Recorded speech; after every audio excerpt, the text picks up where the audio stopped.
Halo sahabat Upscape Indonesia, jumpa lagi bersama saya Hasna, salah satu tim Upscape Indonesia.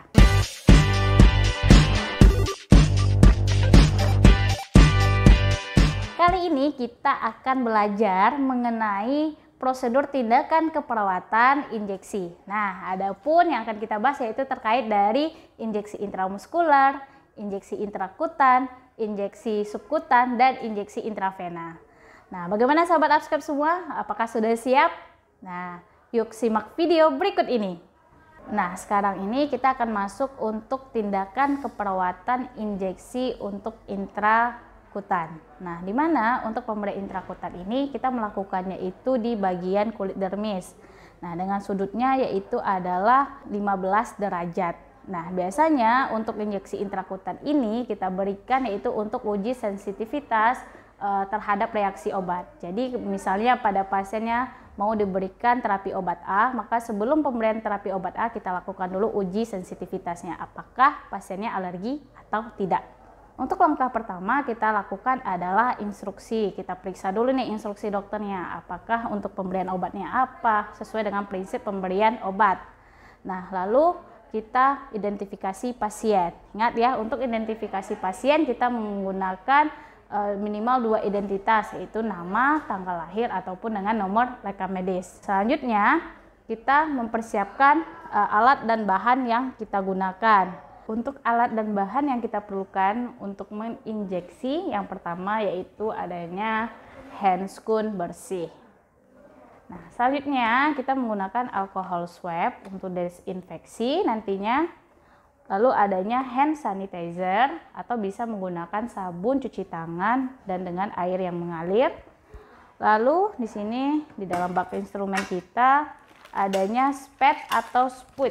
Nah, ini berdasarkan nanti berapa kebutuhan obatnya. Ada yang 1 cc yang kita bisa pakai, 3 cc maupun dengan yang 5 cc. Selanjutnya kita ada obat injeksinya, yang mana bisa kita menggunakan dengan vial yang akan kita larutkan dengan aquades dan juga dengan ampul nantinya. Nah, selanjutnya untuk injeksi intravena kita menggunakan itu adanya tourniquet. Nah, lalu kita juga menggunakan plester dan gunting perban nantinya untuk selesai menginjeksi. Nah, selanjutnya kita juga ada nirbeken atau bengkok ya untuk nanti setelah alat-alat yang digunakan, dan bisa juga menggunakan safety box. Nah, kita lakukan cuci tangan terlebih dahulu. Setelah kita lakukan cuci tangan, kita dekatkan alat dan bahan ke pasien. Selanjutnya kita posisikan pasien dan kita mencari daerah untuk lokasi injeksi. Nah, biasanya untuk injeksi intrakutan ini kita lakukan di bagian dari lengan bawah, dada, ataupun dengan punggung atas. Nah, lalu selanjutnya kita memasang handscoon. Kita buka penutup jarum dengan tangan yang tidak dominan. Nah, setelah kita melakukan tadi pemilihan area injeksi, nah selanjutnya kita berikan dengan alkohol swab. Nah, untuk jarumnya, nah kita lakukan ya penyuntikannya, bisa kita lakukan perenggangan. Nah, dengan sudutnya itu adalah 15 derajat. Nah, ingat kita akan melakukan penyuntikannya itu adalah pas di bawah kulit. Nah, setelah masuk jarumnya, maka kita lakukan penusukan. Nah, biasanya itu akan nampak seperti adanya bulai atau seperti kayak jerawat. Nah, tapi karena ini pada pentem, maka ini susah nih untuk mendapatkan bulainya. Nah, setelah itu tarik perlahan spetnya. Nah, setelah kita tarik, kalau misalnya ada keluar cairan darah, kita lakukan usapan sedikit dengan alkohol swab. Nah, namun kalau sudah terbentuk bulai, nah kita akan tunggu nih reaksinya. Nah, dimana sebelumnya kita buang dulu untuk spet dan kapas alkohol kita. Jangan melakukan pemijatan pada area yang telah kita lakukan injeksi. Nah, kita bantu pasiennya untuk kembali dalam posisi nyaman dan kita buka handscoon, lalu kita cuci tangan. Catat untuk pemberian obatnya dengan menandai area penusukan itu menggunakan gambar sebuah lingkaran, menggunakan dengan pena biru atau hitam. terhadap area injeksi kita. Lalu kita bisa memasangkan plester, yaitu kita catat nih nama obat dan jam berapa nih kita melakukan injeksinya.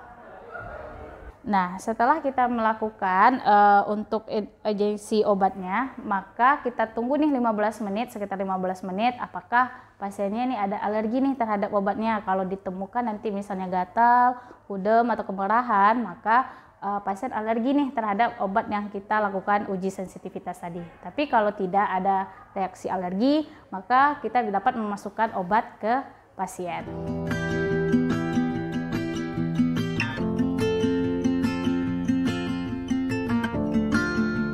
Demikianlah video pembelajaran kita kali ini. Semoga bermanfaat untuk sahabat Upscape semua. Jangan lupa like, komen, dan subscribe YouTube Upscape Indonesia agar kedepannya kita dapat memberikan video yang lebih baik dan bermanfaat lagi.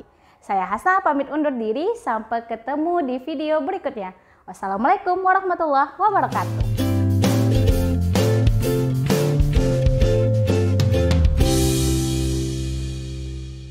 15 sampai 15 derajat nak bang. Nggak sampai. 15 sampai berapa?